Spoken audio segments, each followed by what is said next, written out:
Assalamualaikum warahmatullahi wabarakatuh. Kembali lagi bersama saya Wirda Mutahara, peserta Latsar CPNS Kabupaten Sinjai tahun 2023 Angkatan 2. Saya akan membahas resume agenda 2, adaptif dan kolaboratif, di mana adaptif dan kolaboratif ini adalah subjudul terakhir untuk pembahasan agenda 2. Perlu kita ingat lagi, ada 7 nilai dasar ASN berakhlak. 1. Berorientasi pelayanan. 2. Akuntabel. 3. Kompeten. 4. Harmonis. 5. Loyal. 6. Adaptif dan kolaboratif. Di pembahasan ini akan membahas adaptif dan kolaboratif. Selanjutnya, kita akan memasuki materi, yaitu pengertian adaptif.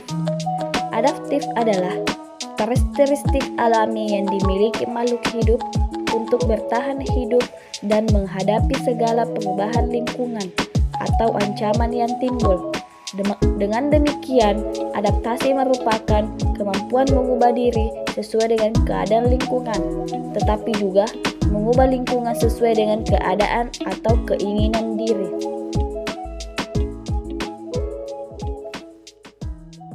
Selanjutnya, kode etik adaptif. Ada 3 kode etik adaptif. Yang pertama, cepat menyesuaikan diri menghadapi perubahan. Yang kedua, terus berinovasi dan mengembangkan kreativitas. Dan yang ketiga, bertindak proaktif. Perubahan akan selalu ada seiring dengan berkembangnya teknologi. Selanjutnya, adaptif sebagai nilai dan budaya ASN. Pegawainya harus tetap mengasah pengetahuannya dan harus terus berkomunikasi. Kemudian, pegawainya harus memiliki mental model yang mencerminkan realitas yang organisasi ingin wujudkan. Kemudian, perlunya sinergis dalam melaksanakan kegiatan-kegiatan, dan kemudian harus selalu berpikir sistematik, tidak kacamata kuda atau bermental silo. Kemudian, penerapan budaya adaptif. 1. Mampu beradaptasi dengan perubahan lingkungan. 2. Memanfaatkan peluang-peluang yang berubah-ubah. Kemudian, 3. Mendorong jiwa kewirausahaan. Dan keempat, terkait dengan kinerja instansi. Dan yang kelima, memperhatikan kepentingan-kepentingan yang diperlukan antara instansi mitra, masyarakat, dan sebagainya. Selanjutnya, pengertian collaborative in English. Collaboration is a complex process which demands planned, intentional knowledge sharing that becomes the responsibility of the all parties. Lindeck and Sticker 2005. Selanjutnya, kolaborasi pemerintah. Kolaborasi pemerintah atau collaborative governance sebagai sebuah proses yang melibatkan norma bersama dan interaksi saling menguntungkan antar aktor governance. Irawan 2017 P6. Selanjutnya, ada 6 kriteria penting untuk berkolaborasi, yaitu forum harus diprakarsai oleh lembaga publik atau lembaga. Kemudian peserta dalam forum termasuk aktor non-state. Juga peserta harus terlibat langsung. Kemudian forum secara resmi diatur dan bertemu secara kolektif, bertujuan untuk membuat keputusan atau konsensus. Dan fokus kolaborasi adalah kebijakan publik. Proses yang harus dilalui dalam menjalin kolaborasi yaitu 1. Trust building, yaitu membangun kepercayaan. Kemudian face to face dialog, melakukan negosiasi. Kemudian komitmen terhadap proses. Yang keempat adalah kepemahaman bersama berkaitan dengan kejelasan misi.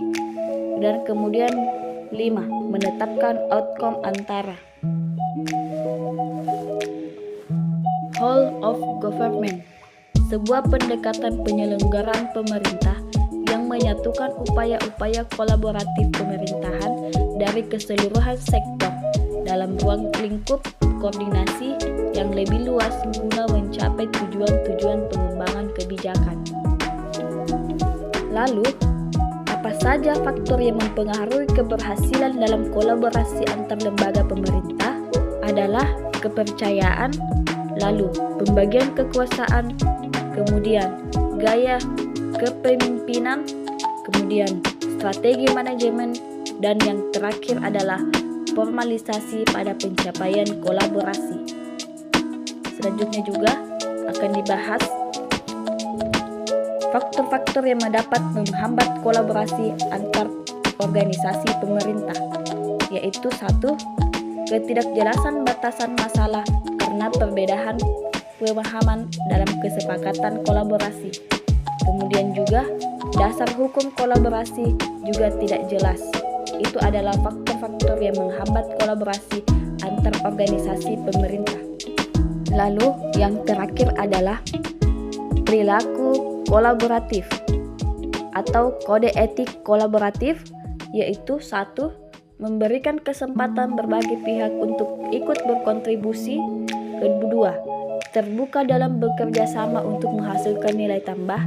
Dan yang ketiga, menggerakkan pemanfaatan berbagai sumber daya untuk tujuan bersama. Itulah tadi 3 kode etik kolaboratif. Sekian dan terima kasih. Semoga apa yang saya bagikan bermanfaat untuk kita semua. Wassalamualaikum warahmatullahi wabarakatuh.